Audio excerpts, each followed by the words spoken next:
Matius pasal 21 ayat 18 sampai 22. Pada pagi-pagi hari dalam perjalanannya kembali ke kota, Yesus merasa lapar. Dekat jalan ia melihat pohon ara lalu pergi ke situ, tetapi ia tidak mendapat apa-apa pada pohon itu selain daun-daun saja. Katanya kepada pohon itu, "Engkau tidak akan berbuah lagi selama-lamanya," dan seketika itu juga keringlah pohon ara itu. Melihat kejadian itu tercenganglah murid-muridnya lalu berkata, "Bagaimana mungkin pohon ara itu sekonyong-konyong menjadi kering?"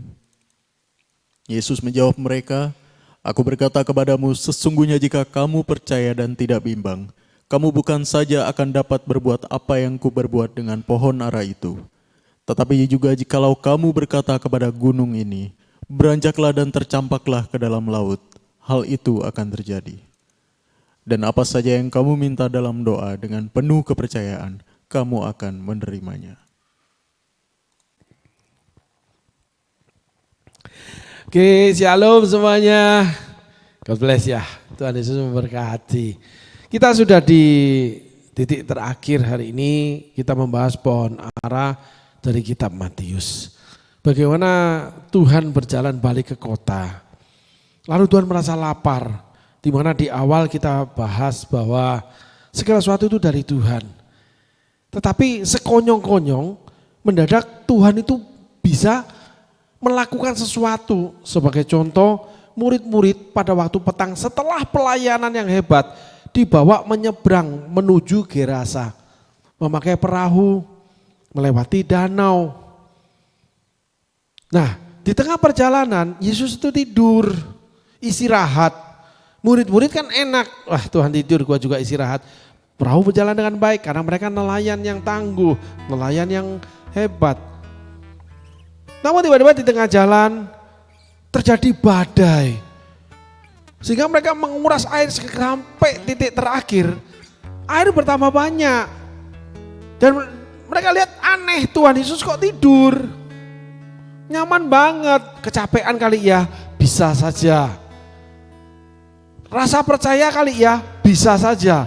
Seperti ayat 22 katakan, dan apa saja kamu minta dalam doa dengan penuh kepercayaan, kamu akan menerimanya. Kita belajar pohon ara itu bahwa di part yang terakhir itu kita harus berhadapan dengan Tuhan sebagai anak-anak Tuhan. Satu hari Tuhan akan temui kita. Nah, permasalahannya di tengah perjalanan seringkali kita berteriak-teriak kepada Tuhan minta tolong. Saudaraku, seperti murid-murid, sedangkan Yesus kayaknya tidur. Tetapi singkat cerita, Yesus akhirnya terbangun juga. Lalu Yesus memarahi mereka, mengatakan, "Di mana imanmu?" Maka Yesus meneduhkan badai. Nah, di sini dikatakan, apa saja kamu doakan dengan percaya kamu terima. Di ayat sebelumnya, ayat 21 tolong ditayangkan. Bahwa kalau kamu punya iman, kamu bilang pohon ini tercampak, pohon itu akan tercampak ke laut. Yang ayat 22 dengan doa dan percaya. Lalu kita tarik urutan lagi, agak sulit, tapi kita tarik Musa itu kurang percaya apa? Tapi dianggap Tuhan tidak percaya karena sering berbantah. Nah, ini pertanyaannya. Kembali lagi kepada murid-murid yang dibawa melewati danau, di tengah danau kena badai, air masuk ke perahu. Di mana kita belajar bahwa ketika Tuhan mengajak kita melakukan sesuatu, kita harus penuh persiapan. Iman yang bersiap-siap. Artinya, Yesus berkata, kalau kamu hendak melakukan sebuah kota, hitung dulu kekuatanmu. Kalau engkau hendak membangun sebuah menara, hitung dulu anggaranmu. Jangan sampai kamu kalah atau kamu tidak cukup anggaranmu. Kamu akan dipermalukan. Nah, banyak anak-anak Tuhan yang punya iman berlebihan tidak ada dasarnya. Saya menemui sepasang suami istri yang hampir tiap kali ibadah, yang ikut pelayanan sana sini, orang-orang yang setiap keluar mulutnya itu selalu tentang cerita tentang kerajaan Allah, tentang Tuhan dan sebagainya. Sangat sedikit bicara tentang bisnis, walaupun mereka berbisnis. Tetapi suami istri ini sangat pelit dan sangat rewel dengan pelayanan. Dan mereka tidak menghasilkan apa-apa dalam pelayanan, saudaraku. Baik mereka memberitakan Injil, baik mereka dengan segala harta benda yang mereka punya. Sangat sulit orangnya saudaraku, khususnya pemimpin keluarganya. Nah, saya pernah temui kasus seperti ini. Dan mereka selalu merasa kekurangan, padahal setiap hari bicara firman, setiap hari cari persekutuan, cari ibadah, sembari bekerja, bicara tentang Tuhan terus. Tapi hidupnya kering kayak pohon ara, gak menghasilkan apa-apa. Kebetulan dalam beberapa waktu masuk di dalam pelayanan kami. Orangnya itu rewelnya luar biasa, segalanya serba perhitungan. Gitu saudaraku. Dan mereka merasa hidup dalam kekurangan walaupun punya banyak hal saudaraku. Ngomongnya selalu kurang. Karena mereka tidak mengecap buah itu. Karena mereka tidak berbuah. Nah, kembali lagi pada murid-murid yang ada di perahu. Lalu Yesus memarahi mereka. Nah, kita samakan dengan ini. Kenapa? Mereka tidak persiapan. Itu yang menyangkut dengan orang-orang yang ketika diberkati, ketika dipakai, enggak siap kalau terjadi sesuatu di depan. Mereka nyaman di perahunya Tuhan, dia anggap ada Tuhan karena Tuhan memberkati, Tuhan bekerja dalam pelayanan. Tuhan yang membuat kaya, Tuhan membuat perusahaan itu besar, Tuhan yang selalu bekerja dalam pekerjaan dia. Dia enggak siap. Lalu kita ketemu lagi kisah janda di Sarfat. Apa yang dia miliki diminta oleh Elia. Padahal itu membuat dia hidup, dia berikan kepada Elia. Setelah itu ada peristiwa anaknya mati. Untung Elia ada, Elia hidupkan dia. Setelah itu tidak tertulis lagi mujizat janda itu jadi apa, saudaraku. Nah, hal gini kita harus pelajari bahwa mengikut Tuhan bukan hanya iman. Pak Sutri ini punya iman yang luar biasa, doanya luar biasa, mengikutan pelayanan luar biasa, tapi tidak bertumbuh dan berbuah.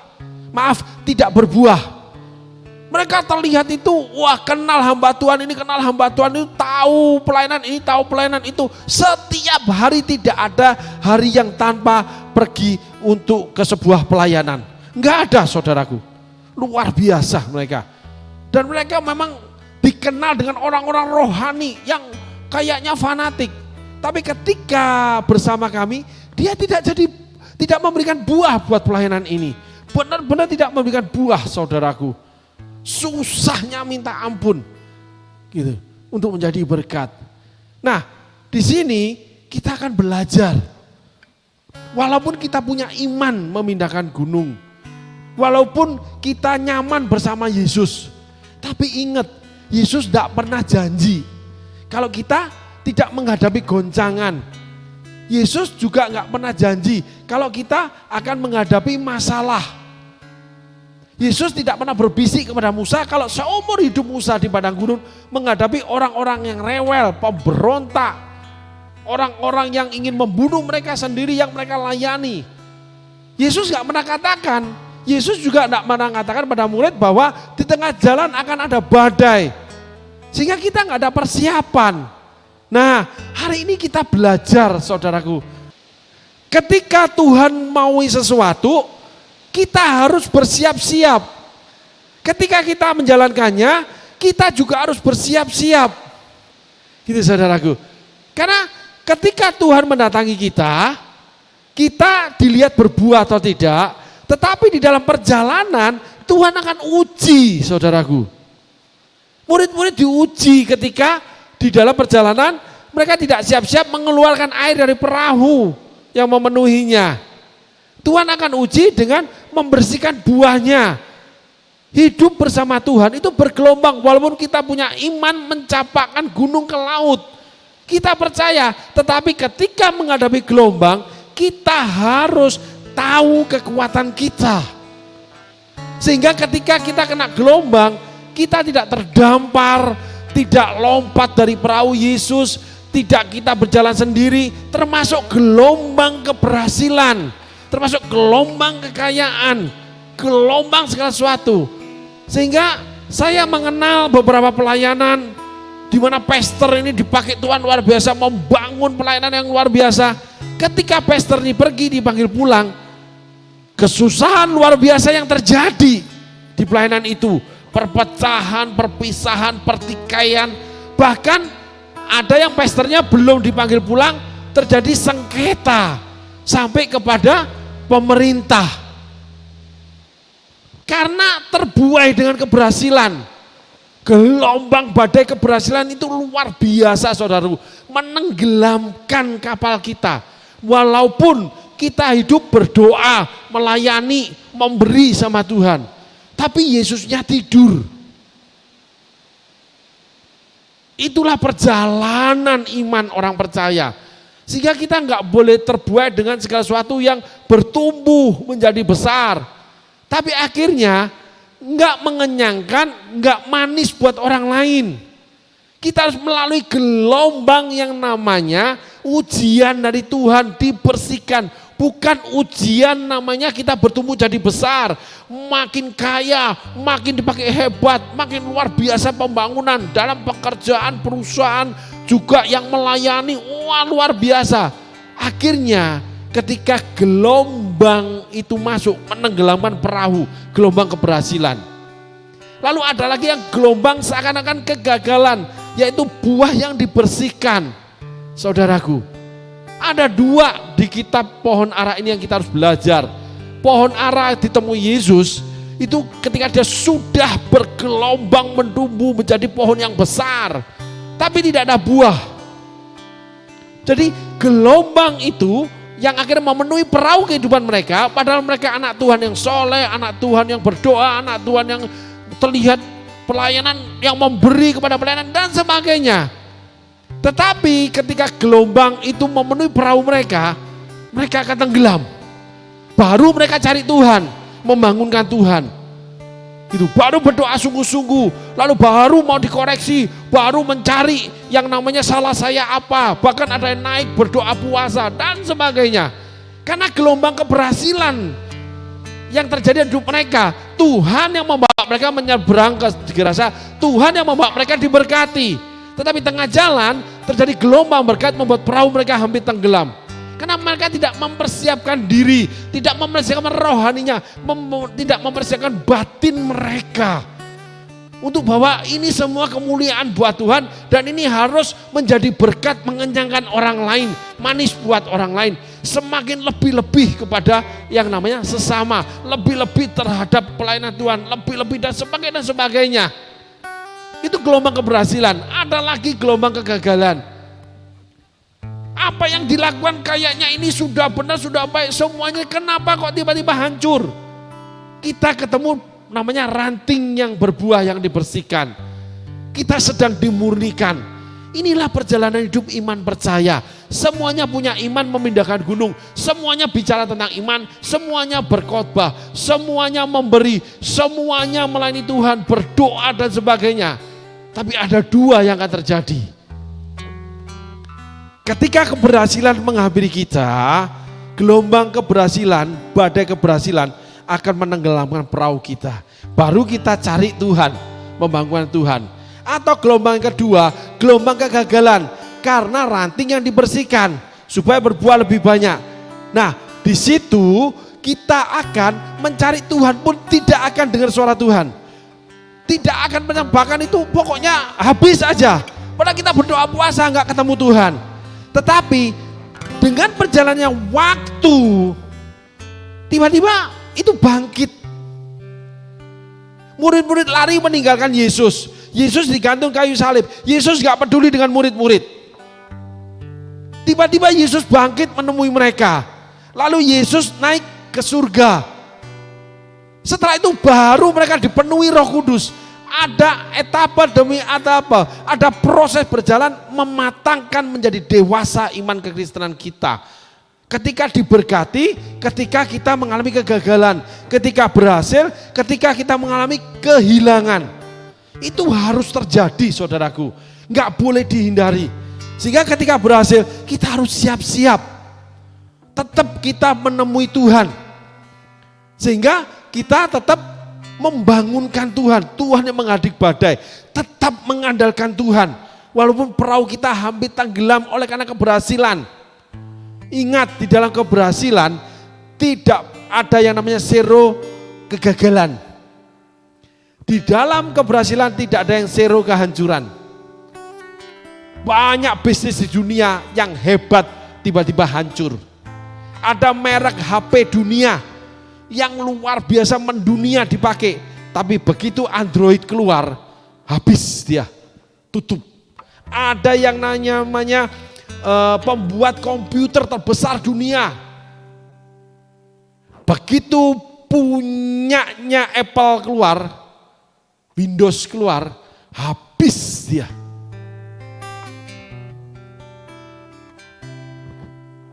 Padahal itu terbesar dunia. Tidak ada yang abadi di dunia. Tetapi ingat, di perahu kehidupan kita ada Yesus. Ingat, Yesus yang membersihkan kita. Di dalam keberhasilan kita harus tahu ada Yesus. Sehingga kita enggak usah tergopoh-gopoh mencari Yesus lalu menganggap Yesus ingin kita mati.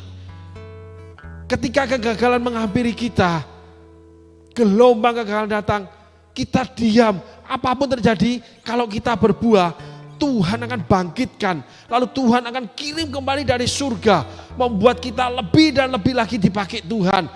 Dalam segala hal, bertumbuh buah-buah yang baru, daun-daun yang baru, lebih lebat, lebih berbuah, lebih mengenyangkan banyak orang, lebih dipakai, pekerjaan lebih banyak, tapi lebih menjadi berkat lagi buat banyak orang, dan sebagainya. Di dalam keberhasilan, di dalam kegagalan, tetap ada ujian. Di dalam keberhasilan, di dalam kegagalan, Tuhan tetap akan temui saudara. Tuhan tetap ada di perahu saudara. Tuhan tetap bekerja yang membersihkan saudara. Tetapi iman saudara mencapakan laut. Iman saudara menerima apa yang Tuhan lakukan. Tidak ada manfaatnya buat saudara. 1 Korintus 13 ayat 1 sampai 3, khususnya ayat 1. Walaupun kamu punya iman memindahkan gunung, tanpa kasih tidak ada manfaat, tidak ada gunanya buat kamu. Walaupun kamu bisa berbahasa malaikat, walaupun kamu memberikan dirimu untuk dibakar, tanpa kasih tidak ada gunanya buat kita. Amin saudaraku. Hari ini kita tutup pelajaran tentang pohon ara di kitab Matius, bahwa yang Tuhan ingini adalah titik terakhir, mengandalkan Tuhan. Karena segala keberhasilan akan mendatangi anak-anak yang dikasihi Tuhan, anak-anak Tuhan. Segala kegagalan akan mendatangi kita, anak-anak Tuhan. Karena Tuhan sedang membersihkan supaya lebih banyak berbuah. Dua hal ini pasti terjadi dalam kehidupan kita. Ada keberhasilan, ada kegagalan. Ada pertumbuhan, ada yang namanya kematian, ada namanya penurunan. Semuanya ada. Ada gelap, ada terang. Tapi cuman satu pribadi yang mengerjakannya semuanya itu, yaitu Tuhan kita, Tuhan Yesus Kristus. Ku di tangan-Mu, ku di hati-Mu, di pikiran-Mu, di rencana-Mu. Tak pernah ku sendiri,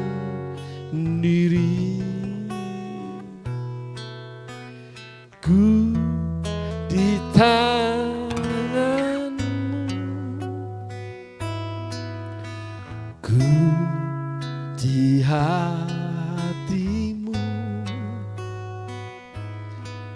di pikiran-Mu, di rencana-Mu, tak pernah ditinggalkan. Tuhan Yesus berkati. Biar firman Tuhan tentang pohon ara ini, dalam gelombang keberhasilan, dalam gelombang kegagalan, dalam iman percaya, dalam kegiatan kita tetap mengandalkan Tuhan.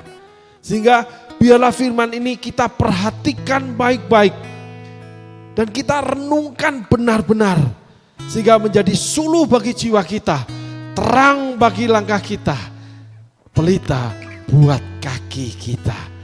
Tuhan Yesus berkati. Terima kasih saudaraku.